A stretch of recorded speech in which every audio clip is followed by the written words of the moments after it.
сторон.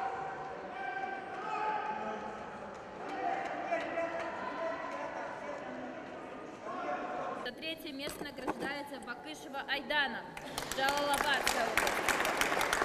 Да. Становись.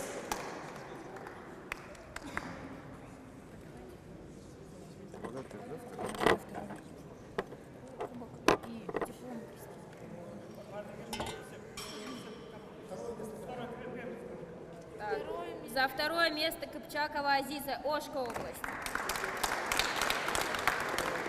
Первая бери. Кристина, первая бери. И за первое место Ефремова Юлия, АНК.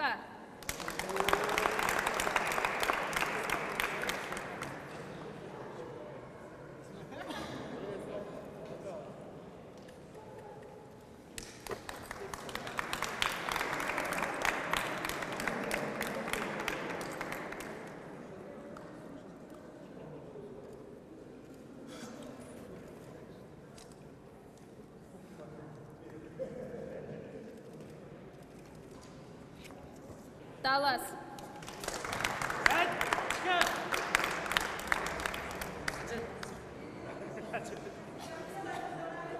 И за первое Николай Котляров, Чуйская область.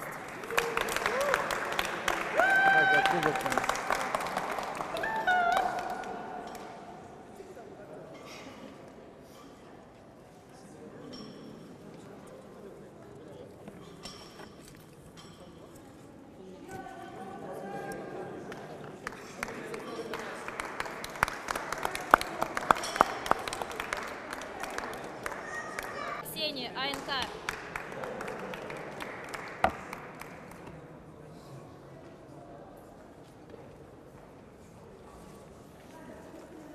За второе Камчебек из Ибегаим, Нарын.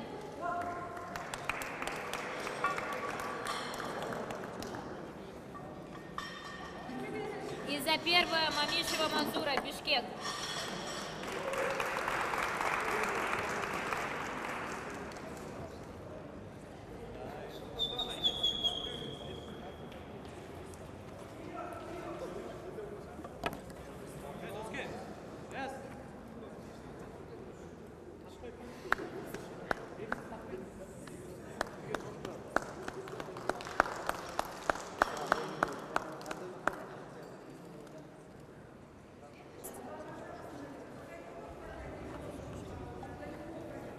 Победитель, пожалуйста, стой, куда ты, тебя наградили, пошел. И хлопайте, вам же хлопали, и вы хлопаете. За второе Токсон Улу Урманбек, Ошская область.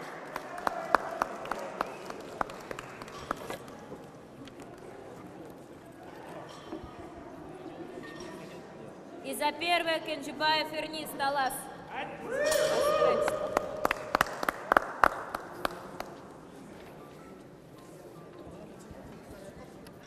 Да, я почитаю.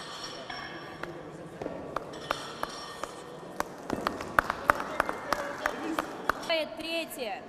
Чуйская область делит между собой с Таласской областью. Первое место АНК.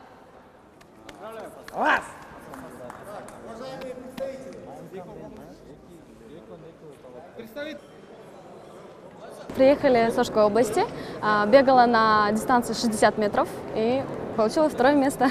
Данным видом спорта занимаюсь уже в этом году 5-й год идет, как я занимаюсь спортом. И достижения пока хорошие.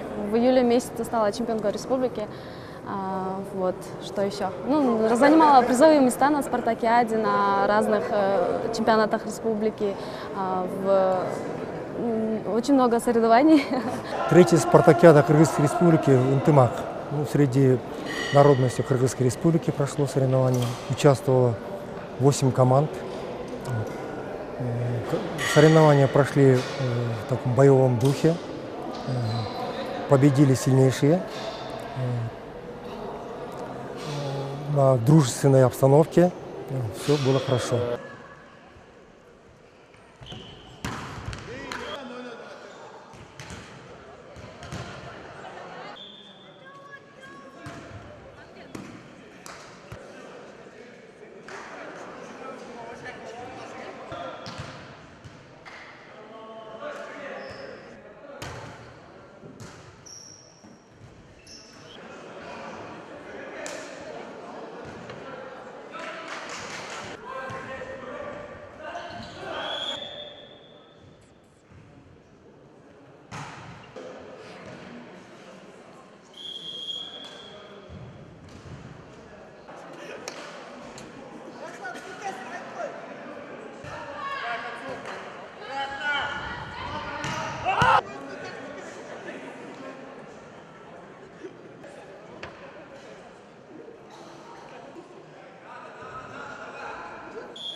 Бул ар улуттуу оюндардын командасы абдан жакшы өтүп атат. Себеп дегенде 8 команда катышып атат ар бир областтан. Бул өтө жакшы нерсе. Муну 3-чү спартакиадасы деп эсептесек болот. Быйыл болсо Чүй область боюнча курама командалар топтолду. Биздин командадан эми мен айтарым, командалар балдар баары тең бирдей, командалардын баары тең. Оюндары жакшы болду, жакшы өттү аябай. Буга чейинки командалардан Нарын областы менен ойнодук, анда жеңишке жеттик. Экинчи оюнду болсо Ысык Көл областы менен ойнодук, анда жеңишке жеттик. Үчүнчүсүндө болсо мынакей Талас областы менен ойнодук, анда жеңишке жеттик. Анан бул группадан ушундай экен, чыккандан кийин биринчи места финалда болот экен. Финал абдан өтө жакшы өттү, ынтымактуу өттү, эң негизгиси. Эми финалда баягы топтогулук дейт, эми ким жеңсе күчтүүсү жеңет дейт. Жеңди биздин команда. Мен балдарга биринчиден абдан ыраазычылыгымды билдирем, жакшы ойноп беришти. Анан жеке эле ушу жалпы командалар болуп келген командалар, бүт спортсмендер абдан жакшы балдар экен. Баары тең жакшы ойноду. Эч кандай теңдеме жок. Балдардын баары тең болгон аракеттерин жасашты. Бардык командалар, областтын командалары жакшы, абдан жакшы дайындыктар менен келген да. Мен айтарым, ушу ынтымак оюну, ар улуттуу оюндар жыл сайын өтүп турсун. Уюштуруучуларга чоң рахмат, ыраазычылыгыбызды билдиребиз. Ар дайым биз келип катышканга аракет кылабыз. Посмотрите, понятно, там все-таки парочка такая, пойдем гребы, там людей в заблуждение не вводите.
Кыргызской Республики Ынтымак проводится в третий раз.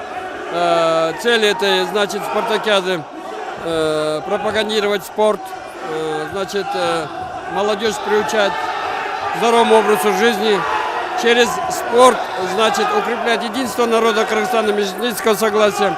Вы знаете, что эта спартакиада, хозяевами являются Государственный комитет молодежи, физической культуры и спорту, Государственное агентство местного самоуправления межэтнических отношений и Ассамблея народа Кыргызстана.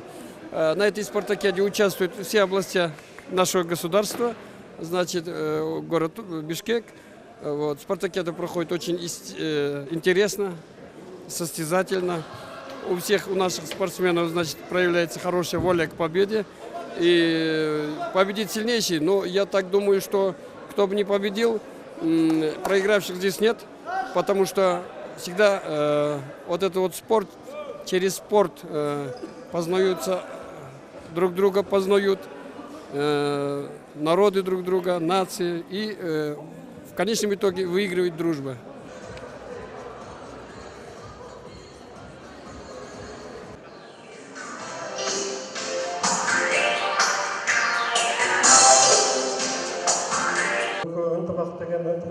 ынтымақты баты бекері қойып атыр. Абдан жақсы қармаш болды. Бұл спорттық қармаш. Бір-біріне мен абдан жақсы мамиледе болған. 4 күннен бері спорт ойындар өтті. Барлығына жеңіске құттықтаймыз. Бұдан арқы игіліктерді тағы чоң-чоң игіліктерді қарайсыз.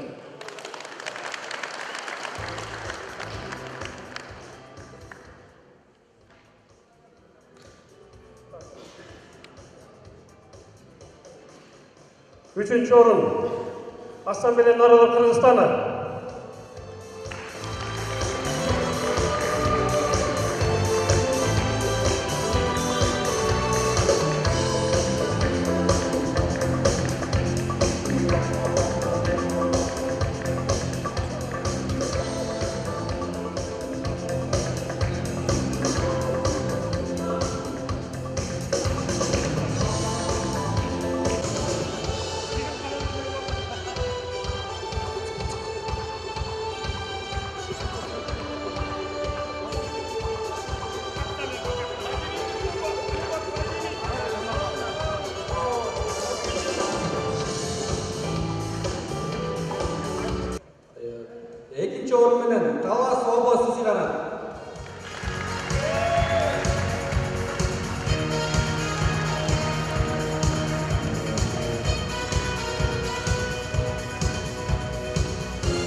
командасы. Өзінің жетекшісінің Вот что значит суровый климат, пища богатая белком и упорство не зря.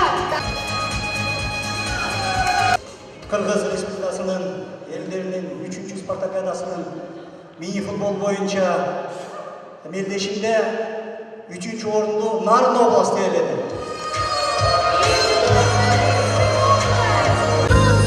Ура, ура!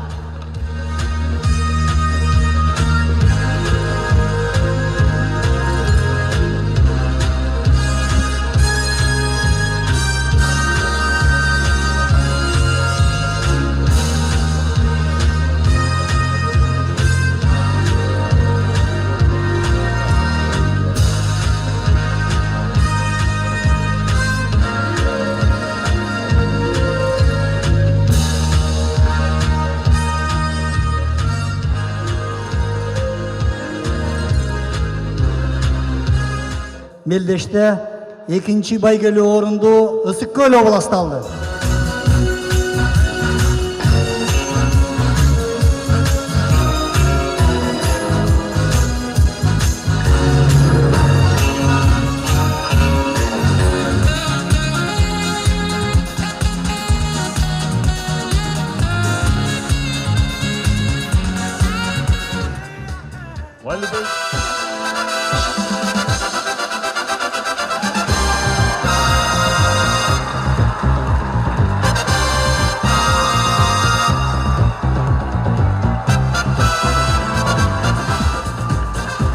Заслуженная победа.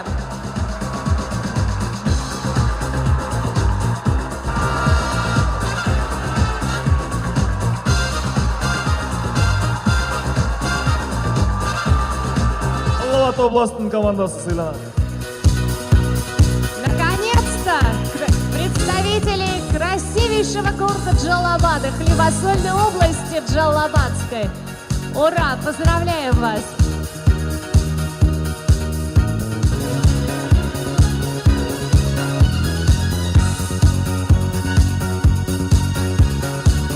На месте все-таки фото на память. Мы не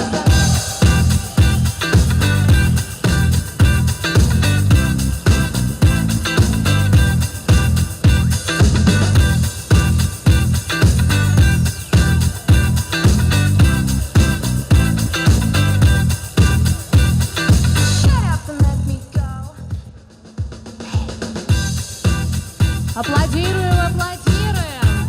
Аплодируем активнее!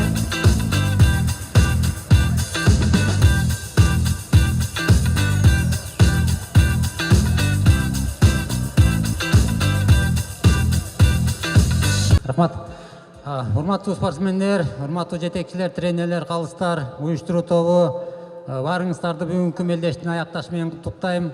Мына 4 күндөн бери ушул жерде айыгышкан жакшы мелдеш болуп атат. Ушул биздин мелдештин бирден бир максаты ар кайсы улуттун арасында ынтымакка чакыруу болчу. Мына ошол биз ынтымакка жеттик деп ойлойбуз. Ошо 4 күн ичинде бир кандай эч кандай бир чыр чатак болгон жок. Баары спорттун чегинде, ынтымактын ичинде баары болуп өттү. Эмки жылкыга дагы биз форматы боюнча дагы сүйлөшүп атабыз. Ар кандай спорттун түрү боюнча башка форматта дагы өтүп калышы мүмкүн. Ошондуктан баарыңыздарга рахмат. Бүйеден дагы ассамблеянын жетекчилерине рахмат, Гамсумого рахмат. Ушу 3 орган биргеликте ушу спартакиаданы жакшы деңгээлде өткөрдүк деп айта алсак болот. Ошондуктан аман эсен жетип алыңыздар, үйүңүзгө жетип алыңыздар, аман эсен эмки жылкы спартакиадага көрүшүнгө чейин сак саламатта болуңуздар.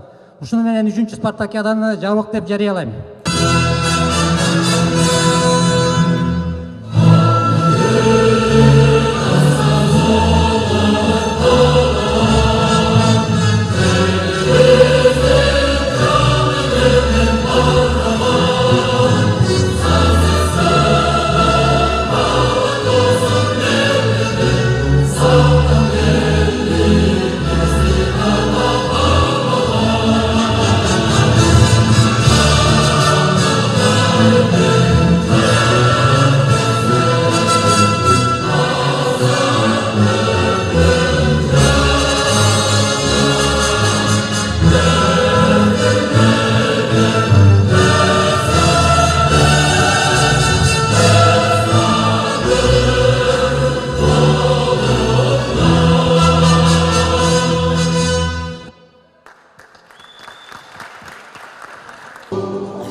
спартакиада 3 жылдан бери болуп атат. 3 жылдан бери ушул спартакиаданын жолуна коюп келатабыз. Бул спартакиаданын бирден бир максаты ар улуттуу элдердин арасында элдердин ынтымагын ачактыруу болуп эсептелет. Мына ошонун негизинде ушу мелдешибизге болуп атат. Мына быйылкы командага 9 команда келип катышты. Ош шаарынан келген жок, башка командалар толугу менен катышты десек болот. Ошол себептен быйылкы койгон максатыбызга толугу менен жеттик деп айтсак болот. Эмки жылкыга дагы ушу форматын өзгөртүү боюнча ар кандай иш-чаралар жүрүп жатат. Бул президентибиздин бекитип берген концепциясын аткаруу максатында Посагельствонун иш планы түзүлгөн. Ошо иш планында ушундай мелдеш өткөрүү бизге каралган. Ошол себептен биз ушу мелдешти уюштуруп өткөрүп жүрөбүз.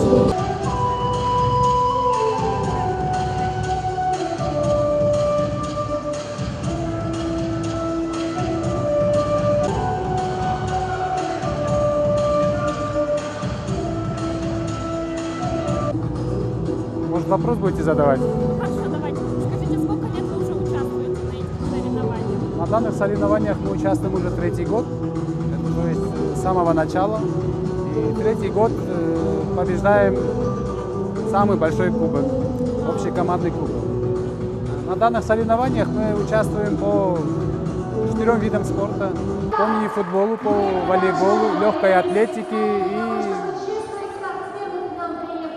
перетягивание каната. Вот.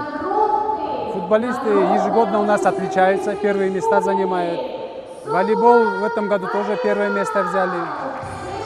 Легкую атлетику 3-е место, чем и наши спортсмены Чуйской области заслужили почетное 1-е место.